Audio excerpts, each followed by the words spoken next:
Shalom, Bapak Ibu yang kami kasihi dalam nama Tuhan Yesus Kristus. Kami dari Majelis Daerah YPP Batu di Sumatera bagian Selatan dan Sekolah Tinggi Teologi Ebenezer dalam program Sabda Ilahi menyapa Anda pagi ini. Tuhan Yesus memberkati.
Shalom, selamat pagi sahabat Sabda Ilahi. Kembali lagi bersama kami di MD YPPII Batu Sumbangsel. Kita akan kembali merenungkan kebenaran firman Tuhan dari Lukas 11 ayat 1. Beginilah bunyi firman Tuhan. Pada suatu kali, Yesus sedang berdoa di salah satu tempat. Ketika ia berhenti berdoa, berkatalah seorang dari murid-muridnya kepadanya, "Tuhan, ajarlah kami berdoa, sama seperti Yohanes telah mengajar murid-muridnya." Di bawah satu tema, doa yang dipelajari di kaki sang guru. Sahabat Sabda Ilahi, ayat ini menyingkapkan suatu yang sangat indah, namun juga menegur. Doa bukanlah sekedar kata-kata yang dihafalkan, melainkan nafas rohani yang dipelajari dan persekutuan dengan Kristus sendiri.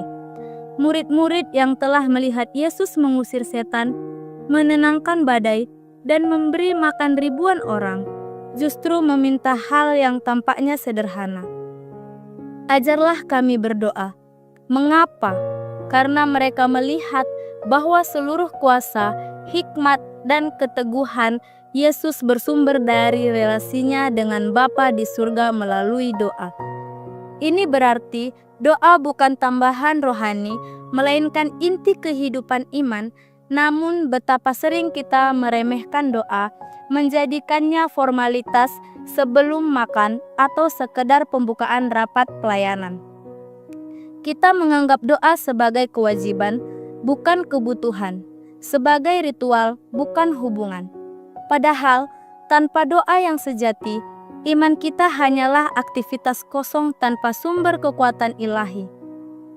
Sahabat Sabda Ilahi, murid-murid tidak berkata, "Tuhan, ajarlah kami berkhotbah," atau "ajarlah kami melakukan mujizat," tetapi ajarlah kami berdoa. Ini adalah pengakuan bahwa kerohanian sejati dimulai dari hati yang tertunduk di hadapan Allah, dan doa yang benar bukan lahir dari kemahiran, tetapi dari hati yang rendah, bergantung penuh pada kasih karunia. Doa yang sejati adalah doa yang diajarkan Tuhan, tetapi menyelarasakan kehendak kita dengan kehendaknya. Disinilah kita ditegur. Sering kita lebih sibuk mencari strategi pelayanan, dukungan manusia, dan jalan pintas, daripada berlutut di hadapan Allah. Tanpa doa, kita akan mudah sombong ketika berhasil dan mudah putus asa ketika gagal. Tetapi doa menetapkan kita dalam posisi yang benar.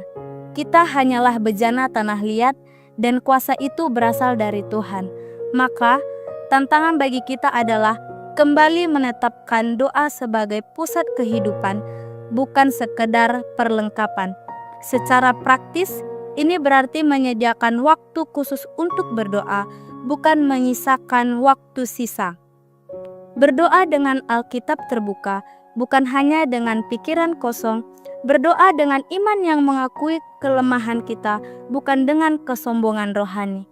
Ingat, Yesus yang tidak berdosa saja memilih untuk berdoa, apalagi yang lemah dan penuh keterbatasan.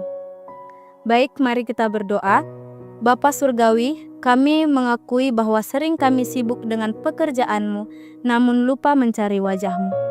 Ajarlah kami berdoa seperti Kristus berdoa, dengan hati yang penuh kerendahan, ketaatan, dan kasih kepadamu. Jadi doa bukan hanya kebiasaan, tetapi kebutuhan yang menghidupkan iman kami seperti hari-hari kami berikutnya. Demi nama Kristus Yesus, Sang Guru dan Pengantara kami berdoa. Amin.